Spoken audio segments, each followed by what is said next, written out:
Hello friends, welcome to in my YouTube channel Sudha Academy. और आज मैं आप सबके सामने एनसीईआरटी बेस्ड क्लास 6 की साइंस का टॉपिक लेकर के आई हूँ, जिसका चैप्टर फर्स्ट मैं आप सबके सामने आज यहाँ पर डिस्कस करूँगी। फर्स्ट ऑफ ऑल फ्रेंड्स, मैं आप सबको यहाँ पर एक चीज़ क्लियर कर देना चाहती हूँ कि आज ये टॉपिक आपने बहुत सारे यूट्यूब चैनल्स पर पढ़ा होगा। कुछ भी इसमें ऐसा कुछ नया नहीं है, बट जो वे ऑफ टीचिंग है यहाँ पर मेरी, जो मैंने यहाँ पर कोशिश की है कि जिस तरीके से कितने अच्छे तरीके से आपको पढ़ाया जाए, मैंने वो यहाँ पर आपको सिखाने की कोशिश की है। क्योंकि एक टीचर का काम होता है कि चैप्टर को ना सिर्फ रीड कराना, कोर्स को कंप्लीट करा देना, एक्सरसाइजेस करा देना, इनफैक्ट टॉपिक को इतने अच्छे से क्लियर कराना ताकि बच्चे को जब भी दोबारा वो उस चैप्टर को एक बार रीड भी कर लेना। इनफैक्ट मैं तो कहती हूँ कि इतने अच्छे से समझाना चाहिए कि बच्चे को रीड तक करने की ज़रूरत ना पड़े। और मैं आपको गारंटी देती हूँ, जो आपको किसी और यूट्यूब चैनल पे नहीं मिला होगा, वो आपको मेरे यूट्यूब चैनल यानी कि सुधा एकेडमी यूट्यूब चैनल पर मिलेगा।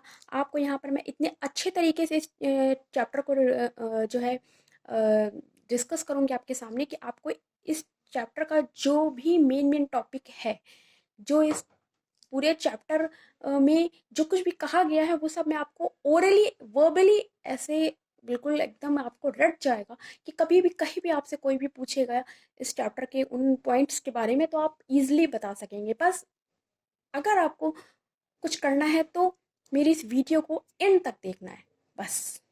ओके। और अगर बाद में आपको मेरा ये वीडियो पसंद आ जाए तो प्लीज़ इसे लाइक, सब्सक्राइब और शेयर करना बिल्कुल मत भूलिएगा।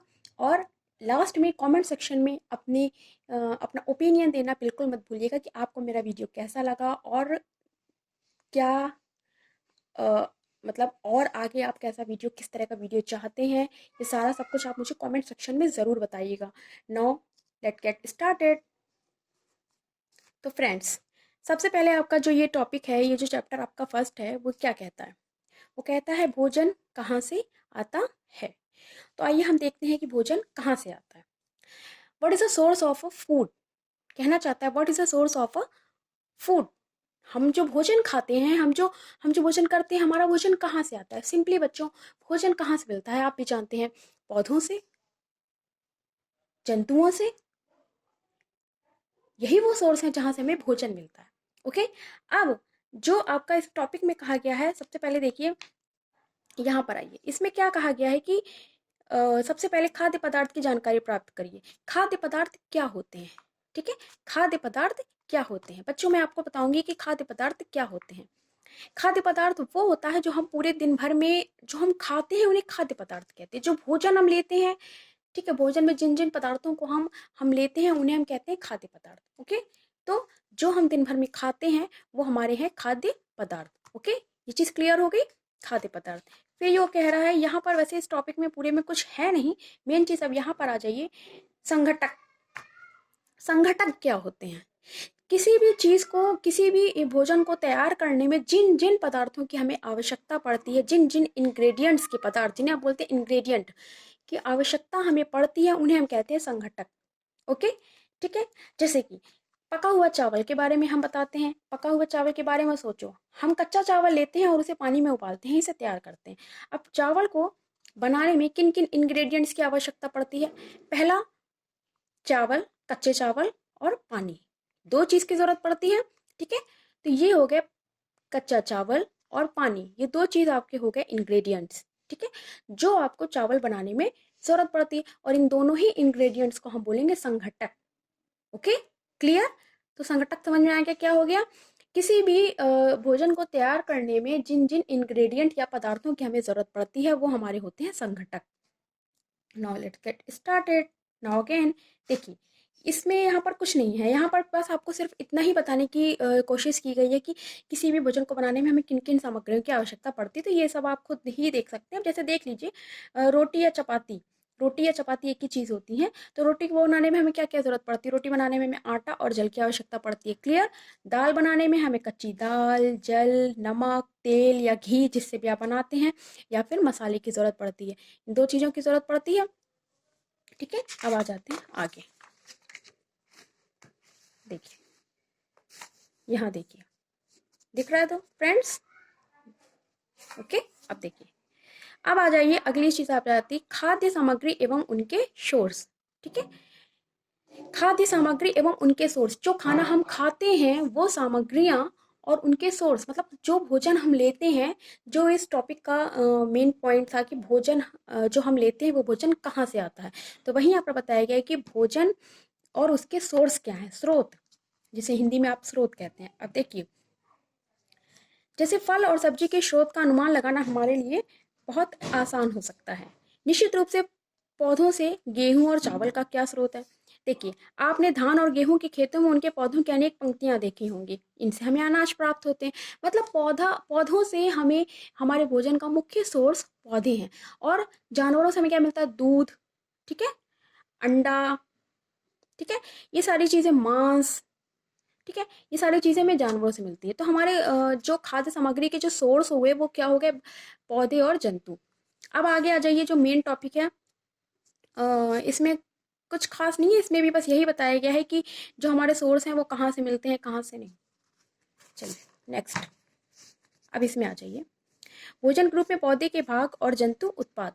ठीक है, भोजन ग्रुप में पौधे के भाग, पौधे के किन किन भागों से हमें भोजन प्राप्त होता है, वो ये बताना चाहता है कि पौधे के किन किन भागों से हमें भोजन प्राप्त होता है। पौधे हमारे भोजन का एक मुख्य सोर्स हैं। हम पौधों के कौन से भाग का उपयोग खाद्य पदार्थ के रूप में करते हैं। ठीक है, वो ये बता रहा है कि पौधे हमारे भोजन का मुख्य सोर्स हैं, जो कि मैं आपको पहले भी बता चुकी हूँ। और हम पौधे के कौन से भाग का उपयोग खाद्य पदार्थ खाने के भोजन के रूप में हम पौधे के किस भाग का उपयोग करते हैं।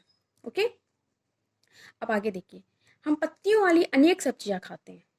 बहुत सी ऐसी सब्जियां हैं जो पत्तियों की होती हैं, जैसे कि धनिया, जैसे कि अ, आप देख लीजिए साग, ठीक है, सरसों का साग, सुना है आपने, पालक की सब्जी, ठीक है, ये सब पत्तियों में आते हैं। कभी हम जड़, कभी तना, तो कभी पुष्प भी भोजन के रूप में लेते हैं। अब जड़ के रूप में आपको क्या मिलता है, मूली, गाजर, ये जड़ वाले होते हैं जो भोज्य पदार्थ होते हैं। और तने आपको आलू, हल्दी, ठीक है, ये सारे तने के होते हैं। ठीक, और फूल में जैसे सीताफल, बंद गोभी, बंदा गोभी, फूल गोभी, ये नाम सुना है, तो ये सारे फूल में आते हैं। ठीक है, आगे देखिए, कुछ पौधों के दो या दो से अधिक पाक खाने योग्य होते हैं। उदाहरण के लिए सरसों के बीज से हमें तेल प्राप्त होता है। आपने सरसों को तो जानते हो, सरसों का तेल, तो उसके बीज से हमें क्या मिलता है, तेल मिलता है। जो ऑयल हम खाने में घरों में यूज़ किया जाता है वो ऑयल हमें सरसों के बीज से प्राप्त होता है। और इनकी पत्तियों का उपयोग साग बनाने के लिए किया जाता है। जैसा कि मैंने अभी आपको ऊपर बताया है कि सरसों की जो मतलब कि जो इनकी पत्तियां होती हैं उनका उपयोग हम जो है साग बनाने के लिए करते हैं। जैसे आपने सुना नहीं, सरसों का साग सुना ही होगा, तो उसके लिए करते हैं। ठीक है, इस तरह से अब आगे आप आ जाइए, ये इसमें भी कुछ खास नहीं है। ठीक है, अब आगे हम आपको दिखाते हैं फ्रेंड्स, तो क्लियर दिख रहा होगा। ठीक है, अब देखिए, जो मेन टॉपिक आपका है वो यहाँ से स्टार्ट होता है, जो मेन टॉपिक आपको समझना है। इस टॉपिक में आपको बताएंगे हम अंकुरण क्या होता है। ठीक है, सबसे पहले तो आप पहले इसको रीड कर लेते हैं हम। मूंग अथवा चने के कुछ सूखे बीज लीजिए। अब इनमें से कुछ बीजों को जल से भरे एक पात्र में डाल दें और 1 दिन के लिए छोड़ दीजिए। अगले दिन जल को पूरी तरह से निकाल दें और बीजों को एक ग्लास में रहने दें। उन्हें एक गीले कपड़े में लपेटकर एक और रख दीजिए। अब क्या आप बीजों में से कुछ परिवर्तन देखते हैं? क्या एक छोटी सी सफेद संरचना बीज से बाहर निकल कर आती है? यदि हाँ, तो बीज अंकुरित हो गए हैं। और यदि नहीं, तो फिर से वही प्रक्रिया को दोहराएं, यानी कि बीज को पानी में धोएं, पानी से निकाल लें और गीले कपड़े से ढककर अगले दिन के लिए उन्हें छोड़ दें। क्या उस दिन आपको बीजों से बाहर निकलता हुआ एक छोटा सा अंकुर दिखाई देता है? अगर ऐसा होता है तो हाँ, आपके बीज अंकुरित हो गए हैं। ठीक है, अब इस चीज़ को मैं आपको अपनी लैंग्वेज में, एक इजी लैंग्वेज में क्लियर करती हूँ कि जैसे कि आपने घर पे आपने देखा होगा कि चने लिए और चने के कुछ सूखे बीज, जो चने होते हैं घर में, उन सूखे चनों को लीजिए और पानी में भिगो करके कुछ घंटों के लिए आप रख दीजिए। फिर उसके बाद उन चनों को पानी से निकाल लीजिए, तो आप देखेंगे कि उन चनों के ऊपर जैसा कि आप इस फिगर में देख पा रहे हैं, सफ़ेद रंग की एक संरचना इनके ऊपर निकली हुई है। ठीक है, इसी तरह के सफ़ेद रंग की जो संरचना है वो उन चने के बीजों के ऊपर निकल आएगी। और अगर ऐसा हो जाता है तो इसका मतलब है कि बीजों का अंकुरण पूरी तरह से हो चुका है।